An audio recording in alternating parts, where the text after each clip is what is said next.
What's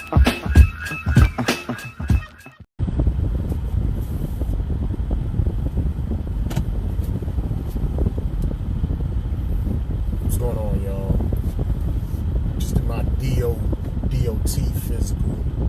Got my medical card updated. If you are a holder of a commercial driver's license, this is something that you have to do once every 2 years. For some strange reason, not for some strange reason, but because of COVID. He didn't really explain it, but I'm gonna have to do this again next year. Even though it's supposed to be every 2 years, I'm getting it updated next year. But there was a topic I had on my podcast last night: the light-skinned perspective. And then the name is just tongue in cheek. It's just me and my homie Keenan Jerome Floyd. We just happen to be both brothers of a lighter complexion. And I jokingly called it that. We was gonna call it something else, but we just weren't going to run with that for a while. And we touched on excuse me. I didn't want to spill water. It's frozen. But we touched on that. We touched on a lot of things. Yeah. If you want to watch a good podcast, go to my page and look at my podcast from last night, Light Skin Perspective, episode 5. We touched on everything. We talked about the killer wasps. We spoke about the Chinese stealth bomber with nuclear capabilities that can reach Los Angeles. We talked about the dude with the Klan's hat in the supermarket. Dude, we talked about a lot of things. So if you want to watch a good show, check that out. But we touched on the case. We talked about the case too, but we didn't really go deep into it. But one of the questions I brought up is what are some of the solutions that we can have to reduce like this brutality that we're seeing against our black people? One thing I see, I'm all over the place because I want to say a whole bunch of different things. But one thing I said is whenever it comes to some type of injustice, whenever it comes to something like a human being being slighted, why is it that we only see black people going through some shit, getting lynched, so to speak? Why is that always? Why is that scenario, white person doing some foul shit to a black person, always conveniently caught on camera? You know what I mean? Like, you mean to tell me, out of the billions and billions and billions of motherfuckers on this planet, the only people that is getting shafted consistently, you know, on a grand stage is black folks? And we definitely going through it. But I just find it hard to believe that this many people on Earth, that they only catch videos of us getting fucked with. But that's actually another topic. You know what I mean? If you want to talk about the media pushing certain narratives in order to keep human beings separate, if they think, oh, your people are always wronging us, you know what I'm saying? Oh, you people are always complaining. You know, when you keep human beings divided, it's easier to control. Because we sit here squabbling, worrying about something we have absolutely no control over, the color of our skin, and we fighting and shit. And meanwhile, the powers that be, whoever those motherfuckers are, they probably look like all colors of the rainbow. But that's a whole nother topic. My question is, how can we reduce these stories, man? How can we reduce this shit? How can we reduce the abuse and the brutality that it seems like our people keep going through at the hands of other races? Well, first of all, a lot of the brutality seems to be law enforcement treating us unfairly. Now, we live in America. America was, even though it was built by black people, it wasn't built for black people. You know, the laws weren't written for black folks. So you got to expect when shit goes down, you know, and it's a black folks versus white folks situation, and they're in court, 9 times out of 10, the court is going to lean towards who the country was built for. It's kind of like a basketball game, you know? They got the Chicago Bulls documentary going on right now called The Last Dance. And if you were in Chicago and you were like the New York Knicks or the Pistons or the Pacers, the referees had a tendency to give more of the controversial calls to the Bulls. Why? Because that's called home court advantage. In home court advantage, you get the benefit of the doubt. It just is what it is. You know what I mean? You want rules to change? That's the first step. You gotta have your own shit. Which seems like it's virtually impossible, but it isn't, because there are a lot of the other groups that have succeeded with this model without the country necessarily being theirs. I mean, you got like Chinese, you have Italian groups, Armenian, Jewish. You know what I mean? Even you have these different groups that they form their own communities. They police themselves, and if anybody tries to invade their community, it's hell to pay. So that's one way of basically having your own self-sustaining community. You know what I'm saying? And just being around your own kind. You know. Another, man, voting people in office, man. If you want laws to change, if you want more fairness towards your people, you have to have more people in influential places in order to execute these things and make these things happen. You need more black cops, judges, firefighters, politicians, lawyers, doctors, etc. You know? When you have a whole bunch of people from your community in these different positions, these important positions, 9 times out of 10, you know, you look out for your own. You understand what I'm saying? The judge grew up in the same town that you grew up in, knows your family, knows your mother, knows your father, etc. You know what I'm saying? Same thing with the jury. If they're more familiar with your family, with your mother, with your father, with you growing up, then they're going to be biased and lean more towards you because they can identify with you. I'm watching this show called it's an awesome comedy show. It's called The Marvelous Mrs. Maisel, and it's about this female comedian. She it takes place like within the 50s, and but Lenny Bruce is one of her mentors. And during that time, she has this manager named Susie, played by the chick that she's on from Mad TV. I can't think of her name off the top of my head, but she also plays the voice of Lois on Family Guy. But anyway, she gets kidnapped by these 2 goons because she's basically Mrs. Maisel is the person that she represents. Mrs. Maisel about to blow up. Mrs. Maisel went on stage and she fucking trashed like one of the biggest female comedians in the world, and she got a target on her back. You understand what I'm saying? And so her manager got kidnapped by these 2 thugs or whatever, and in the course of them being kidnapped and, you know, getting in the car, going on the train and blah blah blah, they find out that she's from the same town that they're from, and she pretty much charmed them and be like, you know what, you're from our town, we like you, you still got business, you got some serious business that you have to take care of, but we're going to tell our bosses that we couldn't find you.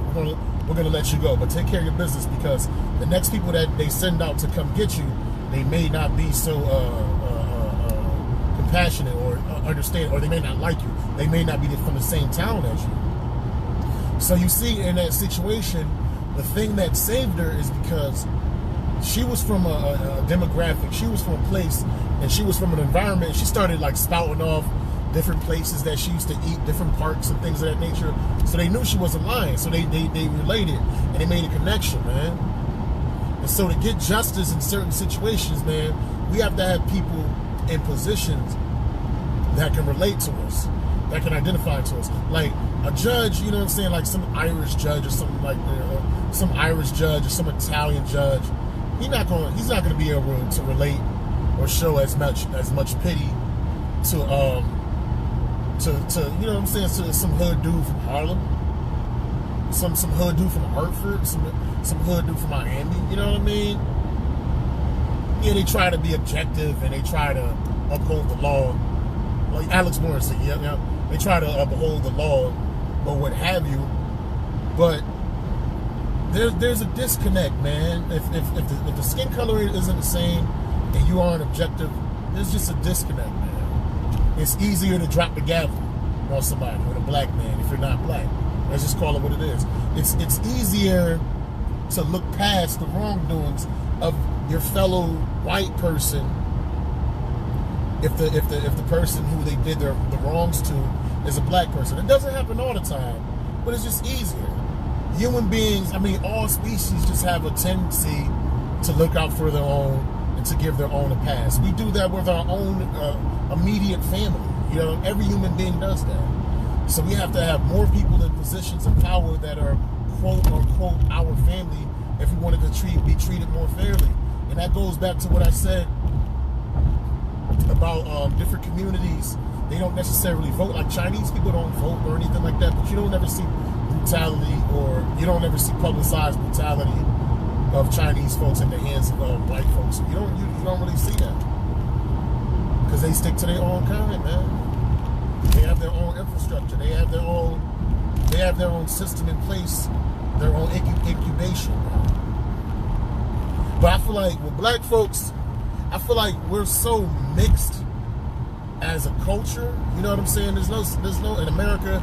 Rarely we find a quote unquote 100% black man with slavery mixing and Native Americans and all that. Like we're all screwed up and all over the place. So that you know, as far as having our own little incubated bubble, it's hard to do that because we look like every motherfucker. Black Americans look like every person on earth, man. You got some black Americans that look white, they look Spanish, they look Asian. You don't know where the fuck they from, you know? So that's why, in that respect, that's difficult. But we can still get people that look like us in certain positions and offices. That's why we got to go out and vote more. You know?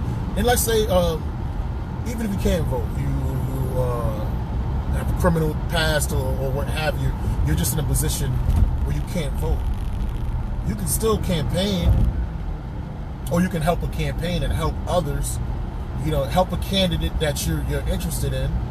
You know what I mean? You may not necessarily be in a position to put somebody in office, right? But you can definitely help somebody. You can definitely help the candidate that you want to win, and you can proselytize. You can tell other people, you know what, you got to vote for that. I can't vote. Listen, I can vote, but say if I couldn't vote, right? But if I convince 15 other people to vote for a candidate, that's still 15 votes. Yeah, you don't have my personal 16th vote, but you still have 15 votes. You know what I'm saying? So there's different ways to skin a cat.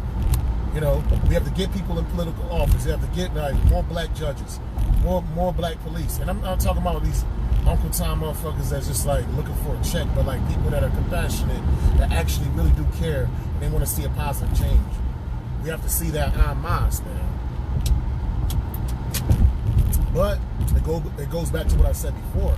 That's a situation that's easier said than done because we're all mixed up. Like, I'll give you an example. I just met my father.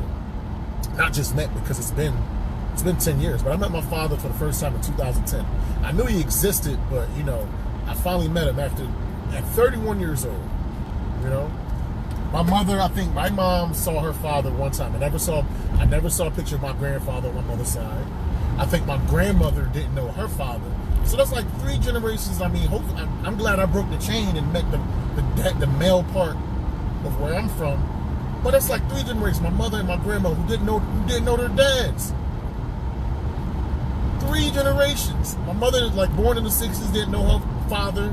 My grandmother, born in the 40s, didn't know her father.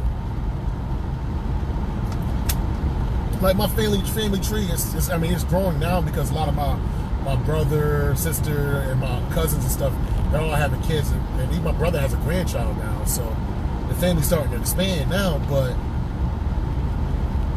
you know what I'm saying? Like, we're so scattered and separated, man. It's hard to show unity as a quote-unquote black nation in America when you don't even have unity within our own family structures, man. All right? But that's solution number 2, man. trying to get people in office, voting. If you can't vote, influence other people to vote for who you want to vote for. You know, you don't necessarily have to be the vote. You don't have to be a voter to influence people to vote. Get people from your town and your neighborhood that think like you, not some upwardly mobile, like adopted black kids who really don't identify with like the quote-unquote black struggle, like a Barack Obama. But we're not going to talk about that. You know, we're not going to talk about that though. Get people that's actually from like the neighborhood that sympathize, that empathize with what's going on, that can actually change things and give our people a fair shake whenever we're faced with these types of situations. Solution number 3, people that are actually in office that are from our hoods, you know, that do share our complexion and color and our struggle, they have to be more vocal when it comes to these injustices, man. They have to be more vocal when it comes to these injustices, you know? They got to speak up, whether you're chief of police, whether you're a cop, whether you're a judge, whether you are a lawyer, you know? Now, I know a lot of people that a lot of black folks that have these lofty jobs, these government jobs, these cops, these judges, these lawyers, and etc. It's called, they have these golden handcuffs, you know? The fact that they're getting taken care of, it kind of like deters them from speaking out against a lot of the ills that they see happening in their offices. Now here is the counter to that.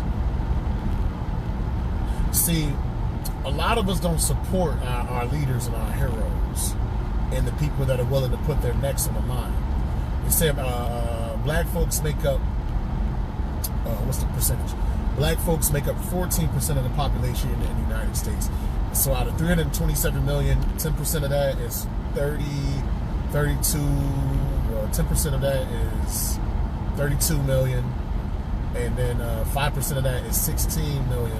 So it's about 48, 47 million black people in America. You know, if 47, 48 million black people in America just donated $1. $1. That's 47. That's $48 million.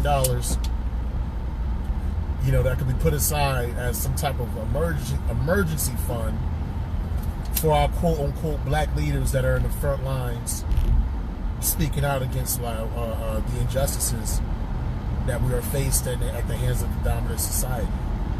And that's just $1. You know what I'm saying? $1. You know, there's some people that could donate 1,000. There's some people that can donate 10,000. But I'm just lowballing it. You know what I'm saying? So that 48 million could easily be 480 million of a specific fund put to the side. You know, so if the chief of police, you know, exposes all the bullshit, and he happens to be black, and he exposes all the bullshit that's happening within his particular precinct, and he gets fired. You know what?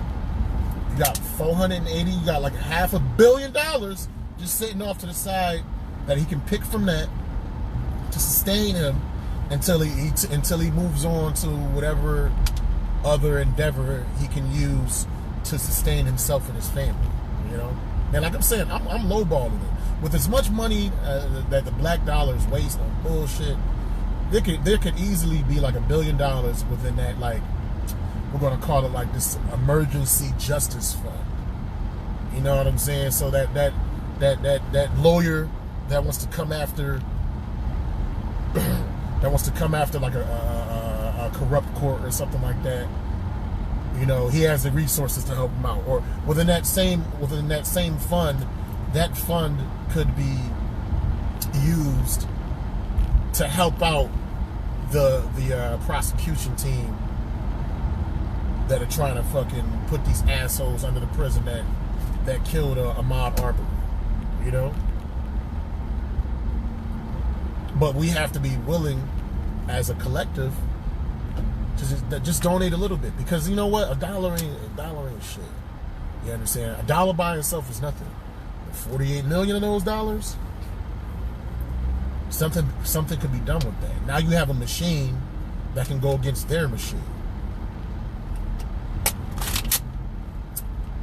George Zimmerman killed Trayvon Martin. Took his life, man. Cold blood. Bullshit. Because he was getting his ass whipped. Whatever. Do you know they started a GoFundMe for him? He became rich off of that shit. I think he made like over $400,000. He got over $400,000 in donations, man. Murdering a black kid. I'm sure they fucking donated money to Dylan Roof too. So if people of the dominant society could donate millions of dollars to these race soldiers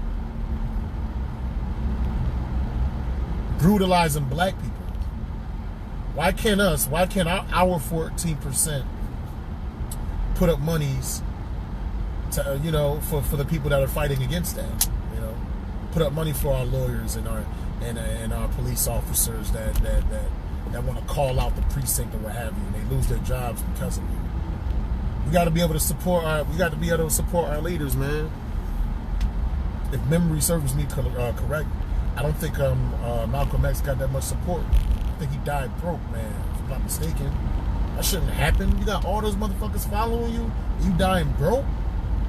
I think something similar happened with Dr. King too. I'm freestyling off the top. I could be wrong. If I'm wrong, you know what? I apologize. But that's another solution, man. We have to put some type of fund in place to take care of our own when these things happen, man.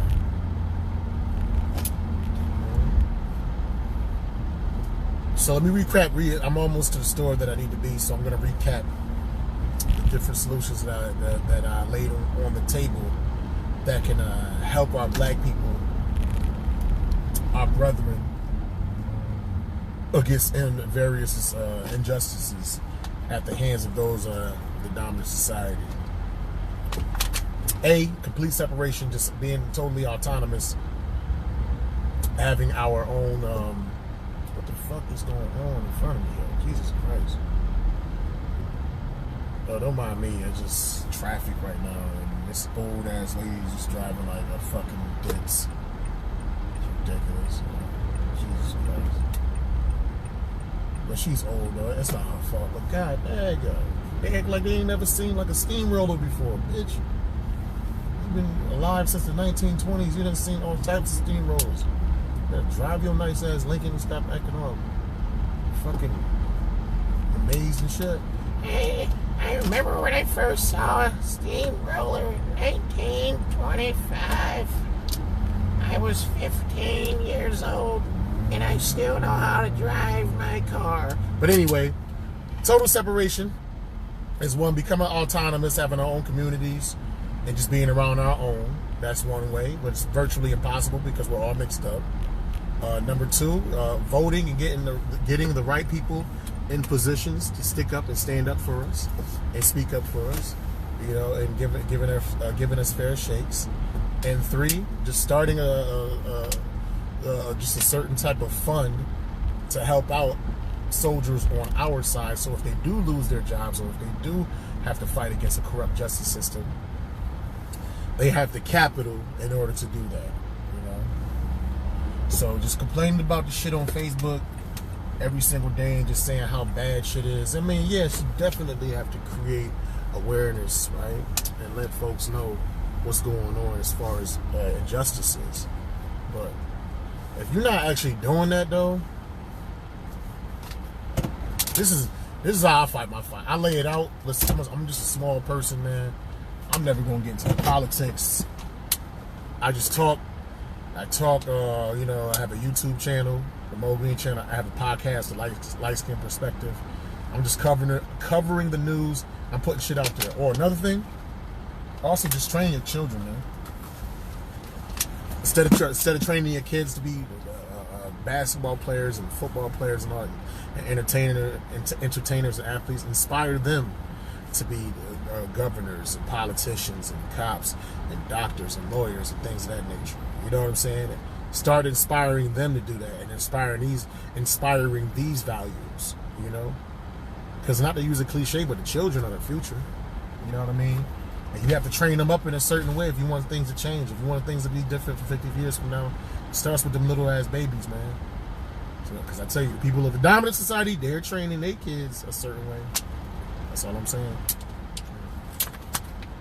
I babbled and I rambled enough. I will holler at y'all. Hashtag everybody need more green, please.